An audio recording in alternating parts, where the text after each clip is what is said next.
Road ரொம்ப மோசமா இருக்கு. லம்ப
ஒரு மாதிரி கோவம்லாம் வருவாங்க.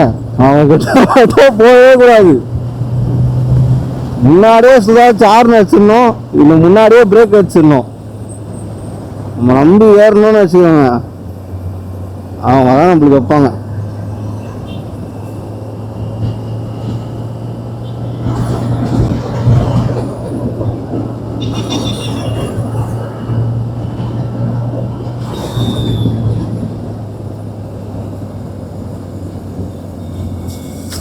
வண்டி வேறு சர்வீஸ் விடணும். இப்போது அடுத்த மாதம் எண்டில், அடுத்த மாதம் ஆமாம், அடுத்த மாதம் ஸ்டார்டிங்கில் வரும் சர்வீஸ் விடணும். ஃபஸ்ட் சர்வீஸை விட இப்போது செகண்ட் சர்வீஸ் வந்து காஸ்ட் கொஞ்சம் அதிகமாக தான் வரும்.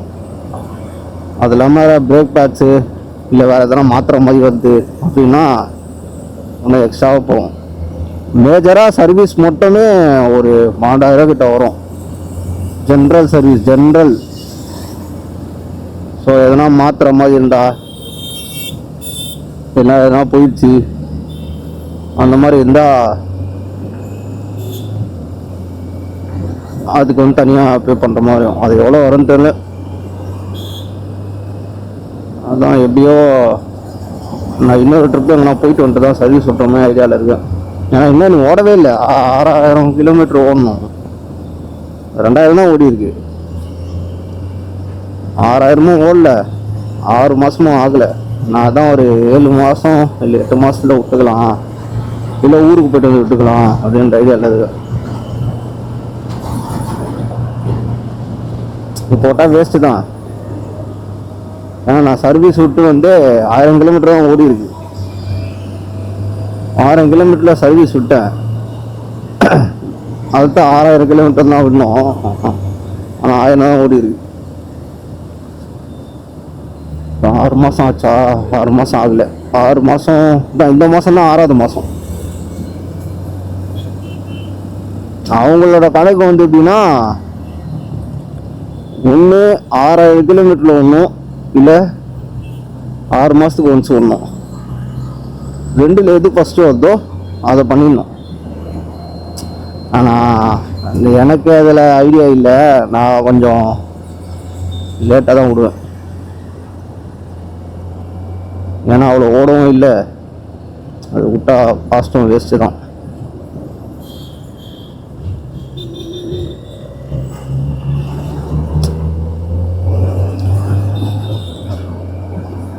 இப்போ மேஜராக வந்து நம்ம சர்வீஸ் விடுற அந்த மாதத்தில் தான் இந்த மாதிரி பைக் வச்சுக்கிறதுல வந்து சம்மதி விழும்.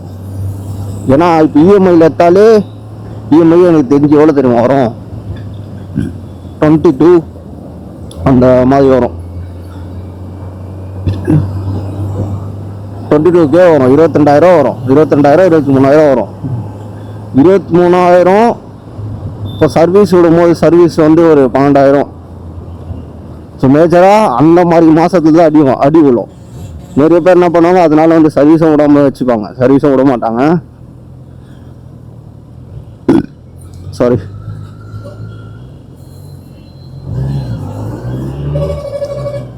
சர்வீஸ் சரியாக விட மாட்டாங்க. அவசரப்பட்டு வாங்கிடுவாங்க, வாங்கிட்டு சர்வீஸ் விட மாட்டாங்க. ஸோ அதெல்லாம் இதில் இருக்கிற ஒரு மெயின் பிரச்சனை.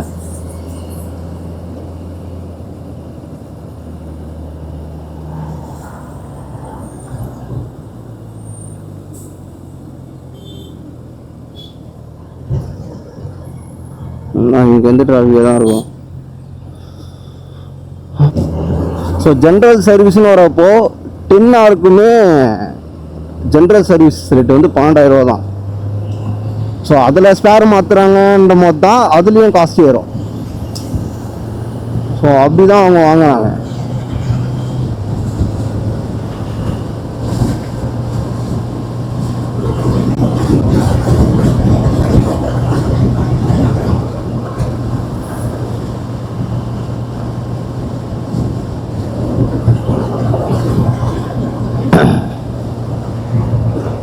நான் எப்படி இந்த வண்டி வாங்கினேன்னா,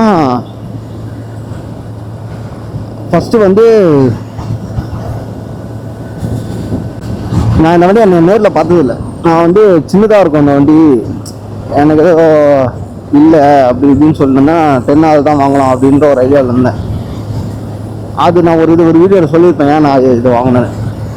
அதுக்கப்புறம் நான் பார்த்தேன், சரி ஓகே இதே வாங்கிக்கலாம்னு சொல்லிட்டு வாங்கிட்டு ஒரு வாரம் தான். ஒரு வாரத்தில் போய்ட்டு புக்கிங் போட்டுடலாம் சொல்லிட்டு போனால், எனக்கு சிபில்லாம் இருக்குது, நிறைய இருக்குது சிபில். எனக்கு சிபில் நிறைய இருக்குன்னு சொல்லிட்டு நானும் தைரியமாக போயிட்டேன்.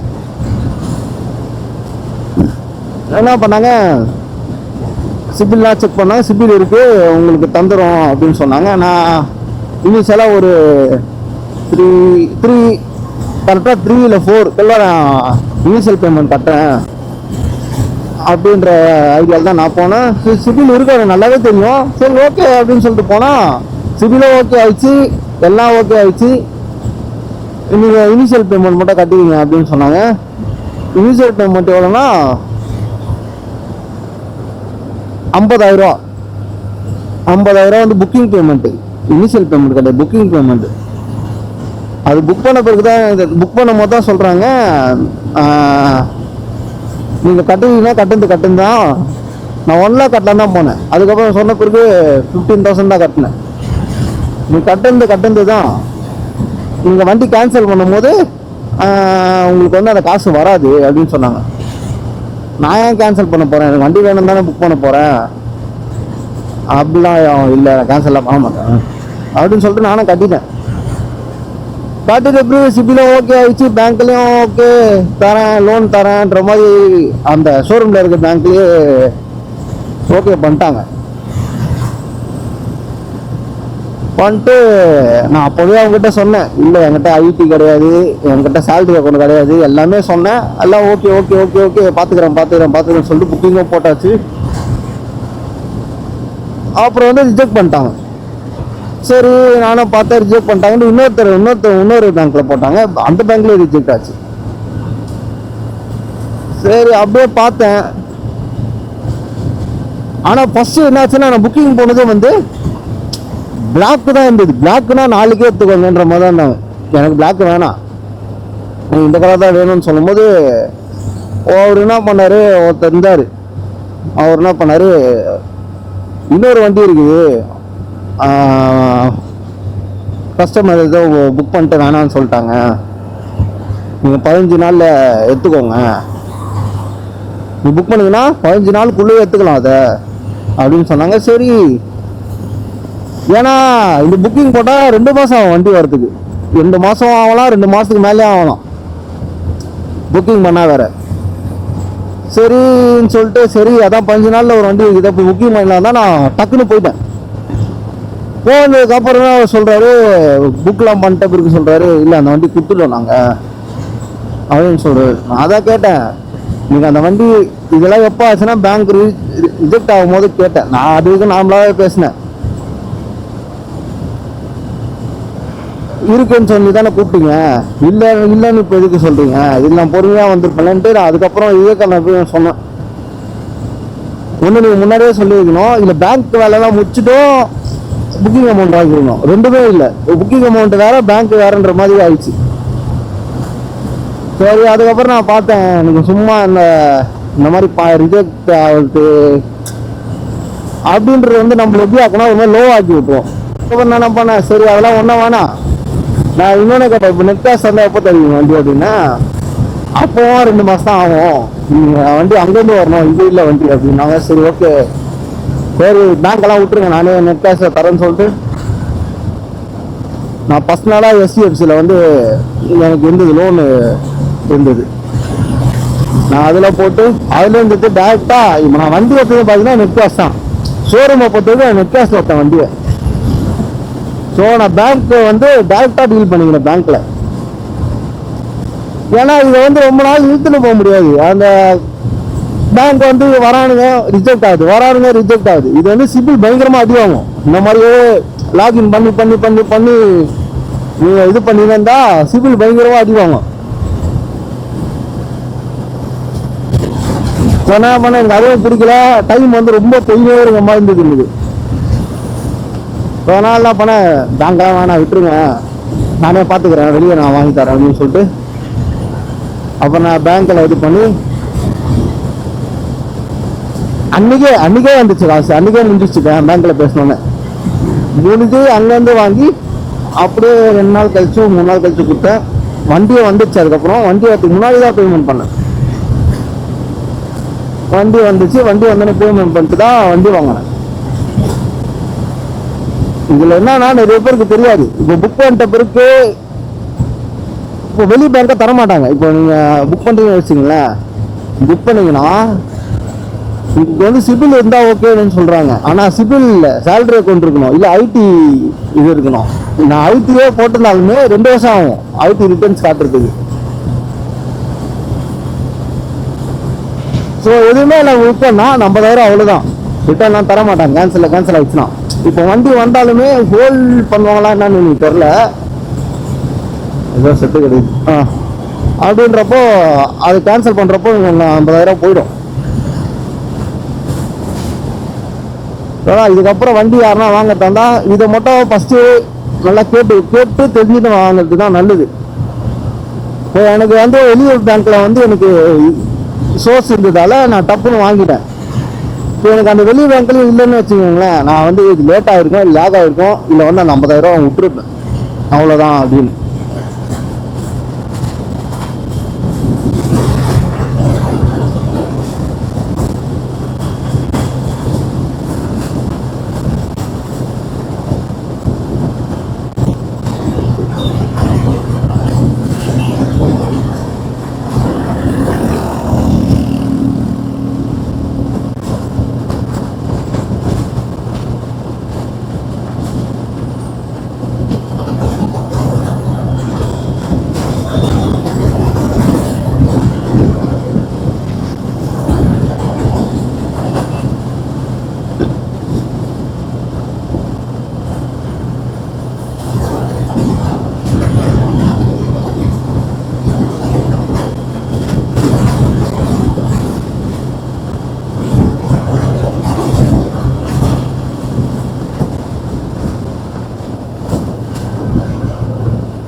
ஆனால் இந்த வண்டி நம்ம சிட்டிக்குள்ள டிராஃபிக்கில் ஓட்டுறதை விட இந்த மாதிரி ஹைவேஸில் பைபாஸில் ஓட்டுறது தான் நல்லாயிருக்கும். நல்லா ஸ்மூத்தாக அது பாட்டுன்னு போகும். நான் சொன்னேன்ல வந்தாரு பாருங்க, அப்படி இண்டிகேட்டர் எதுவுமே போடாமல். இது இருக்கா கனாரில் மிரர்லாம் இருக்குது, அவர் வண்டியில் மிரர்லாம் இருக்குது. அண்ணன் வர வேண்டியதுதான்.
இப்போ நான் வந்து 4 வருஷத்துக்கு போட்டிருக்கேன். 4 ஆமாம் 4 வருஷமும் ஆமாம் 4.5 வருஷத்துக்கு போட்டிருக்கேன் இஎம்ஐ வந்து.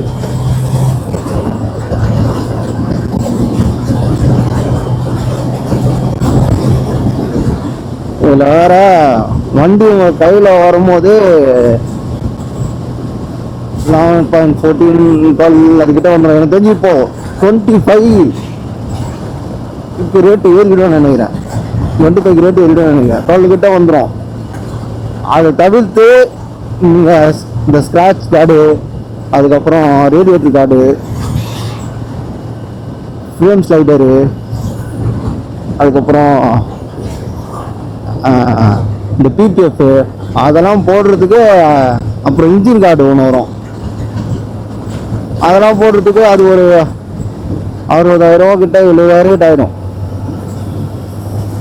ஏன்னா பிபிஎஃப் மட்டுமே வந்துடும் ஒரு 18,000 சம்திங் எதாவது வந்துடும்.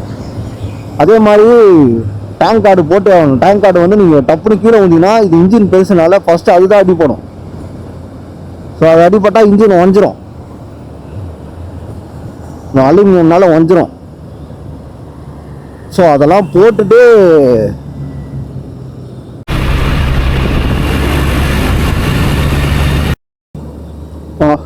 அம்மா டிராஃபிக் டிராஃபிக்கில் தான் ஓட்டணும் ஒன்று. இப்போ அது டிரைவிங் ஆகுதுப்பா, டிராஃபிக்கில் ஓட்டணும் வந்தாலே.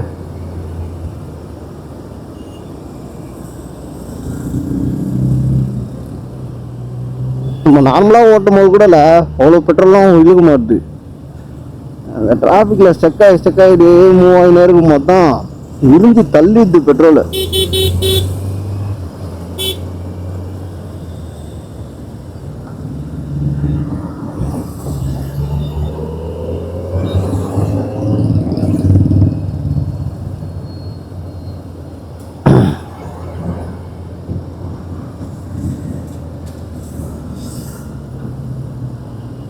Z9 ரெண்டு மாடல் வேறு மாற்றிட்டாங்க. 25 ரிலீஸ் ஆகுதுன்னு நினைக்கிறேன். எனக்கு நான் அது பிடிக்கவே இல்லை. அது எனக்கு நல்லா இல்லாத மாதிரி தெரிஞ்சு எனக்கு தெரிஞ்சு காஸ்ட்டை வேறு அதிகமாக ஆக்கிடுவாங்கன்னு நினைக்கிறேன் அந்த வண்டியோட இது. அது பிரேக்கிங் சிஸ்டம்லாம் மாற்றிட்டாங்க, பிரம்போவை போட்டாங்க, பிரேக்கிங்லாம் டூம்லாம் மாற்றிட்டாங்க, ஹெட்லைட்டு எல்லாம் மாற்றிட்டாங்க. எனக்கு என்ன அந்த வண்டி பார்த்தா எனக்கு பிடிக்கல. ஆனால் ஃபோட்டோ இல்லை வீடியோ வேணால் அட்டாச் பண்ணுறேன். அது எல்லாருக்குமா பிடிக்குமான்னு தெரில. ஏன்னா இந்த வண்டியோட இதுவே மொத்தமாக மாறின மாதிரி எனக்கு தெரியுது.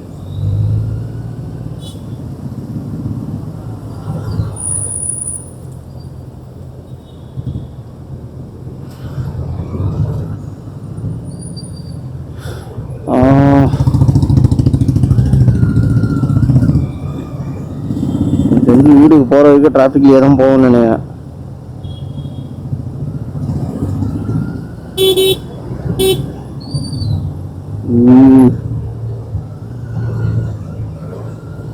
அவங்களும் போக மாட்டாங்க, எங்கேயும் போக மாட்டாங்க.